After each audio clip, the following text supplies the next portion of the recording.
숫사슴TV.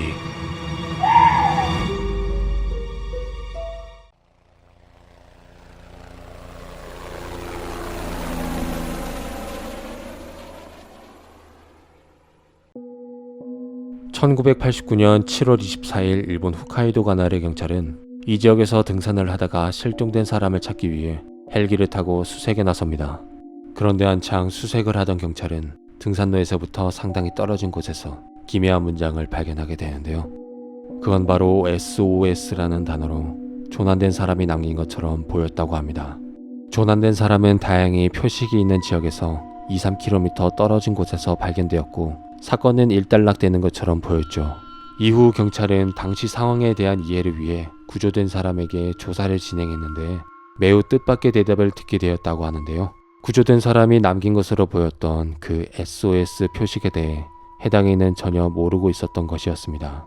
이에 경찰은 구조 신호를 남긴 또 다른 실종자가 있을 것이라 판단했고 바로 다음 날부터 수색 작업을 시작했는데요. 그런데 경찰은 표식이 있던 위치에 얼마 떨어지지 않은 곳에서 동물에게 훼손된 한 구의 유골과 남자의 목소리로 도와달라는 내용의 테이프가 담긴 회색 가방을 그 옆에서 발견하게 되죠. 지금부터 재생되는 소리는 실제로 테이프에 들어있던 내용입니다.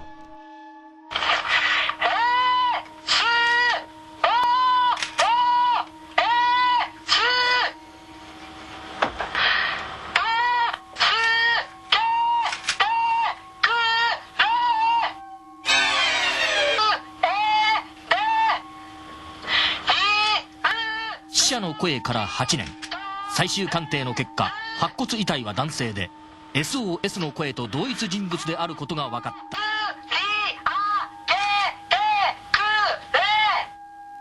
장소는 맨 처음 헬기를 봤던 그곳이다.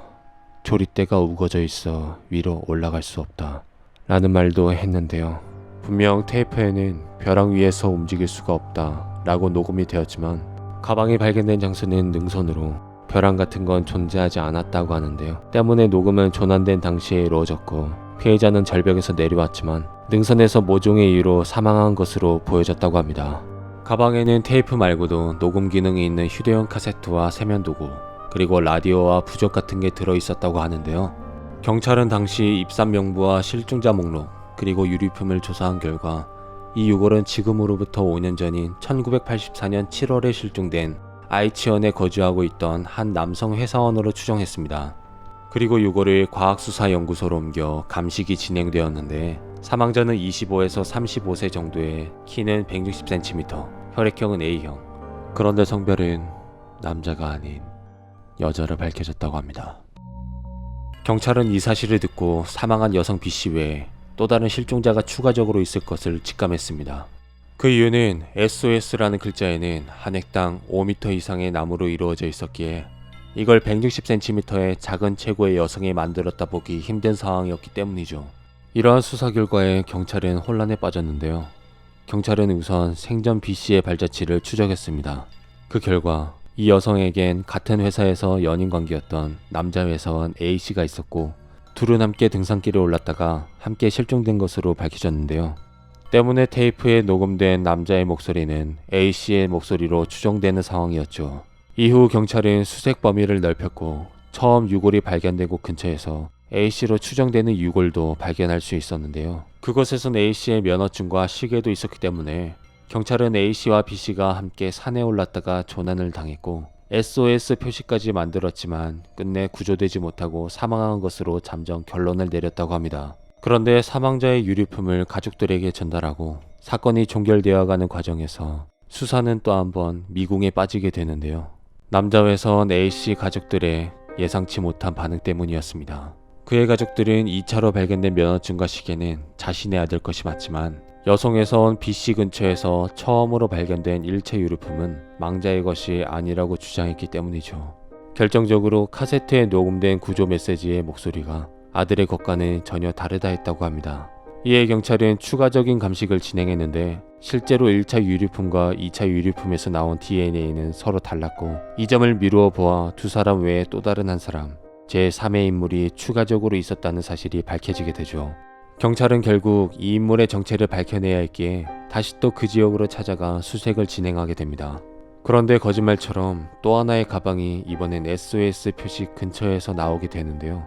가방에는 만화책과 카메라 삼각대 그리고 서류 봉투 같은 게 들어 있었다고 합니다. 그리고 여기서 나온 DNA와 1차로 발견된 가방의 DNA가 서로 일치하는 것으로 드러났는데요. 하지만 끝내 제3의 인물의 유골이나 흔적은 더 이상 발견할 수 없었다고 합니다. 경찰은 처음엔 이 인물이 두 커플과 치정 관계에 얽혀 있었고 산에 올랐다가 어떤 한 사건이 발생했을 것이라고 추측했지만 3차 유리품 조사 결과 이 남성이 실종된 것은 1983년으로 커플이 실종되기 1년 전 먼저 실종된 것으로 밝혀졌다고 합니다.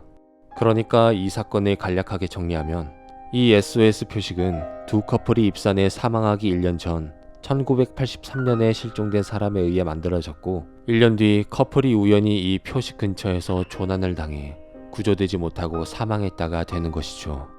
이 사건에는 정말 셀 수 없이 많은 의혹들이 있지만 다 하나같이 결정적인 증거나 정황이 없어 모든 가설에 문제점이 발견된다고 하는데요. 30년이 지난 이 시점에서도 일본 내에서는 다이세치 산엔 아직 발견되지 않은 괴생명체가 살고 있을지도 모른다는 음모론부터 제3의 인물이 치밀하게 준비한 범죄일 것이라는 등 아직까지도 이 사건을 추리해보고자 하는 사람들이 많다고 합니다. 늦게나마 유해라도 발견된 커플의 경우 다행이지만 SOS 표식을 남기고 녹음까지 했지만 유해조차 발견되지 못한 인물은 대체 누구였을까요? 짧은 기간이지만 팬아트 그려주신 투빅 소녀팬 감사합니다. 뿌잉.